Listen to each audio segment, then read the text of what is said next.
French পৃথিৱীৰ আটাইতকৈ পুৰণি সভ্যতাবোৰৰ ভিতৰত বেছি ৰহস্যময় সভ্যতাটো হৈছে ইজিপ্চিয়ান সভ্যতা। এই সভ্যতা 3000 বছৰৰো অধিক পুৰণি। হয়তো পৃথিৱীৰ বহু সভ্যতাৰ সৃষ্টি হৈছিল, কিন্তু মাত্ৰ কেইটামান সভ্যতাৰে ভগ্নাৱশেষ আৱিষ্কাৰ কৰা হৈছে। ইজিপ্ত সভ্যতাৰ মূল চিহ্ন হিচাপে ক'ব লাগিব পিৰামিড।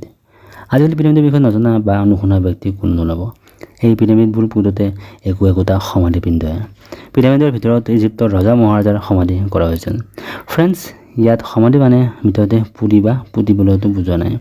পিৰামিডৰ ভিতৰত এক বিশেষ পদ্ধতিৰে মৃতকৰ দেহটো বেয়া নোহোৱাকৈ সংৰক্ষিত কৰি ৰখা হৈছিল। এইবোৰক মামি বুলি কোৱা হয়।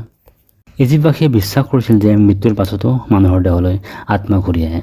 যদি মৃতদেহটো নষ্ট কৰা হয় তেন্তে আত্মা সম্পূৰ্ণৰূপে হেৰাই যাব।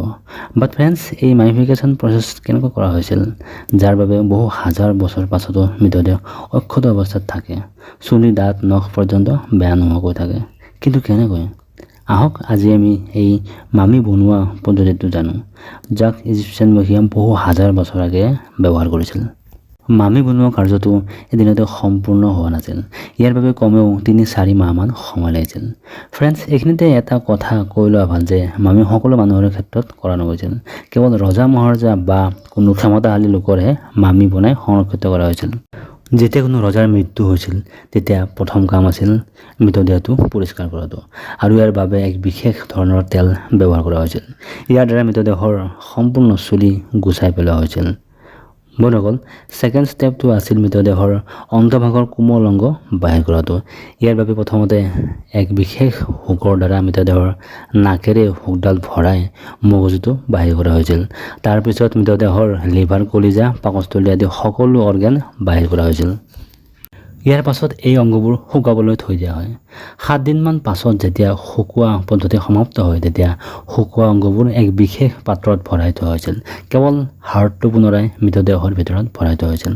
ইয়াৰ পাছত দেহৰ ভিতৰত বিশেষ ধৰণৰ ৱাইন আৰু মছলাজাতীয় পানীয় ভৰাই অখালি দিয়া হৈছিল।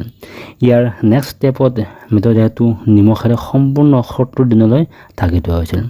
ইয়াক কৰাৰ উদ্দেশ্য এইটোৱেই আছিল যে মৃতদেহৰ সকলো বেক্টেৰিয়া বা বীজাণু নোহোৱা হৈ যায়। ফ্ৰেন্স, 70 দিনমান পাছত শুকান যেন হৈ পৰা মৃতদেহটো সুগন্ধি তেল আৰু ৰেজিনেৰে প্ৰলেপ দিয়া হয়। ইয়াৰ পাছত পুনৰাই ৰেজিনৰ এক মোটা প্ৰলেপ দিয়া হয়, যিয়ে মৃতদেহটোৰ ওপৰত এক ডাঠ চামনিৰ সৃষ্টি কৰে। ইয়াৰ পাছত কাগজ আৰু কাপোৰ মিশ্ৰিত এক বহল ফিটাৰ সহায়ত মৃতদেহটো লেপ দিয়া হয়। ইয়াৰ পিছত মামিটোৰ ওপৰত পুনৰাই এই প্ৰচেছ কৰা হয়। এইখিনিতে এটা কথা কোৱা ভাল যে মামিফাই কৰা ব্যক্তিৰ যদি কোনো প্ৰিয় জীৱ বা জন্তু থাকে, সেইটোকো একে পদ্ধতিৰে মামিফাই কৰি একেলগে ৰখা হৈছিল। ইয়াৰ পাছত মামিফাই কৰা জীৱটো প্ৰকৃত মামিৰ পেটৰ অংশত ৰাখি পুনৰাই ৰেজন আৰু সুগন্ধি তেলেৰে প্ৰলেপ দি শেষত পুনৰাই কাপোৰৰ লেপ দিয়া হৈছিল। ইয়াৰ পাছত মামিৰ ওপৰত ইজিপ্চিয়ান ভগৱান বা আন কোনো ধৰ্মীয় চিহ্ন অংকন কৰা হৈছিল। বন্ধুসকল, শেষ পৰ্যায় হিচাপে মামিটো এক বিশেষভাৱে তৈয়াৰী কফিনত ভৰাই নিৰ্দিষ্ট স্থানত ৰখা হৈছিল। যদি মৃতকজন প্ৰচুৰ সম্পদশালী বা ধনী আছিল তেতিয়াহ'লে কফিনৰ লগত তেখেতৰ অজস্ৰ ধন সম্পত্তিও একেলগে ৰখা হৈছিল।